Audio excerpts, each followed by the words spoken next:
Bharatiya Janata party Gangapur city की इस press conference में आपका स्वागत है। मेरे साथ में हमारे ज़िले के महामंत्री भाई मनोज बंसल जी,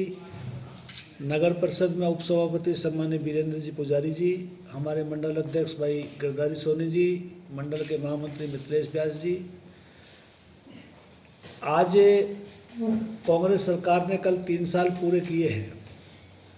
और उनका 3 साल का कार्यकाल राजस्थान के लिए शर्मसार करने वाला, राजस्थान को अपराध की दृष्टि से, महिला उत्पीड़न की दृष्टि से, दलितों पर अत्याचार की दृष्टि से जिस प्रकार से राजस्थान को इन सभी क्षेत्रों में नंबर 1 करने का काम किया है, जो होना चाहिए था विकास के मामले में, होना चाहिए था युवाओं के मामले में, किसानों के मामले में, लेकिन कांग्रेस की इस भ्रष्ट सरकार ने,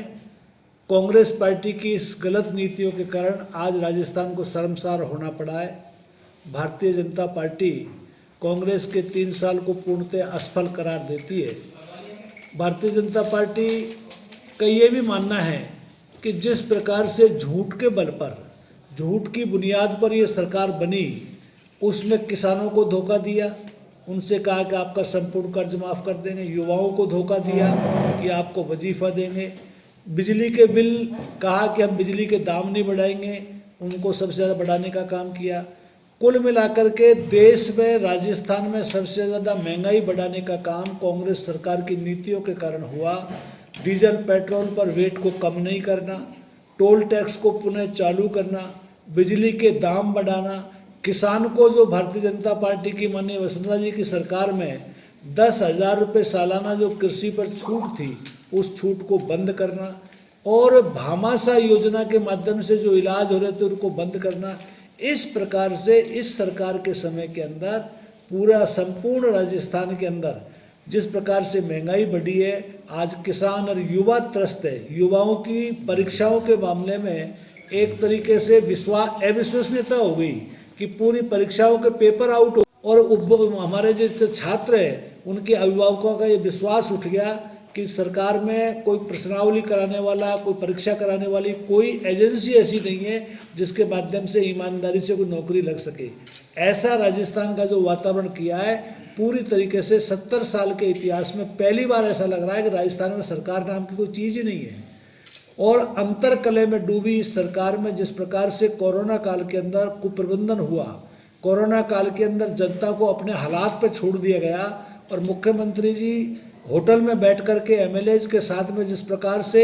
ऐशो आराम कर रहे थे, जनता की गाड़ी कमाई को खर्च कर दे। भारतीय जनता पार्टी इसकी निंदा करते हुए कहना चाहती है और नरेंद्र भाई मोदी को धन्यवाद देना चाहती है कि कोरोना काल में उन्होंने जिस प्रकार से देश को संभालने का काम किया। यही कारण है कि भाजपा के कार्यकर्ताओं ने भी कार्य ही सेवा है, मतलब उसके माध्यम से जिस प्रकार से काम किया, सेवा ही धर्म है, उसके माध्यम से जो काम किया उसका नतीजा है कि संगठन के माध्यम से, सेवाई संगठन के माध्यम से जो काम हुए उससे जनता में बहुत बड़ा राहत मिली। आज मैं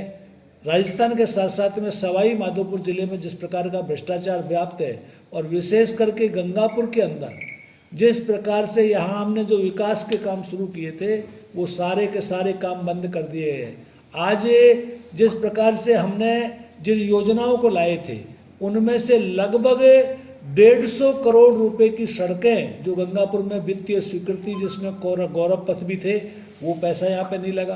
पंचायत राज में 3 महीने तक ये 3 साल में पंचायत राज और नगर निकाय को 1 रुपया नहीं मिला, केवल सेंटर के पैसे से हुआ। और इसी प्रकार से अन्य योजनाएं जिनमें हमारा नगर परिषद की, पुरानी नगर परिषद का भवन को ले लीजिए, चाहे और हमारे जितने भी योजनाएं थी, हमारा स्टेडियम था, वो सारे के सारे काम बंद करके उस पैसे को दूसरी जगह लगाने का काम राजस्थान की सरकार ने किया है। गंगापुर के विधायक का जिस प्रकार से विधायक कोष में खर्च करने में फिसड्डी का स्थान आना गंगापुर को शर्मसार करने वाला है। और पिछले कार्यकाल में भी उन्होंने अपने विधायक कोष का उपयोग नहीं किया, केवल चुनाव के समय भेदभाव तरीके से पैसे का उपयोग किया। इसकी भारतीय जनता पार्टी निंदा करती है और आज भी हम कहना चाहते हैं कि जिले के अंदर गंगापुर के विधायक का विधायक कोष का उपयोग नहीं करना गंगापुर के मतदाताओं का अपमान है, गंगापुर की जनता का अपमान है, क्योंकि ये पैसा जनता का है। और जिस प्रकार से गंगापुर में माफिया राज पनप रहा है, आज गंगापुर की जनता जिस प्रकार से गड्ढों से त्रस्त है, सड़कों की हालत से त्रस्त है, और यहाँ का प्रशासन जो बेलगाम हुआ है, चाहे वो कितना ही शहरों के संग अभियान चला ले, प्रशासन गांवों के संग अभियान चला ले, ये केवल लीपापोती है। जितना हो सकता है उतना जनता को जिस प्रकार से ठगने का काम, जनता को परेशान करने का काम, चाहे चंबल का पानी हो चाहे और कोई स्थिति हो, उन सब स्थितियों में गंगापुर को पिछले 3 साल के अंदर विकास के मामले में अवरुद्ध करके पीछे करने का काम किया है। आज आपसे हम ये भी कहना चाहते हैं कि जितने भी काम चल रहे हैं, चाहे हमारा कोतवाली के थाने के काम ले लीजिए, चाहे जल जीवन मिशन के तहत गाँव में टंकियाँ बन रही है, गाँव के अंदर बोरिंग का काम चल रहा है, पाइपलाइन का काम चल रहा है, चाहे शहर में अमृत का काम चल रहा है, ये टोटल सेंटर का पैसे से चल रहा है। हमारे समय की स्वीकृतियाँ हैं, ये सारी स्वीकृतियाँ हमने निकाली थी। आज मैं आपके माध्यम से पूछना चाहता हूँ कि इस 3 साल में कांग्रेस गंगापुर में एक वित्तीय स्वीकृति ऐसी बता दे जिसको उन्होंने स्वीकृत करके टेंडर जारी किए हो और टेंडर जारी करके काम शुरू हो गया हो, एक भी बता दें।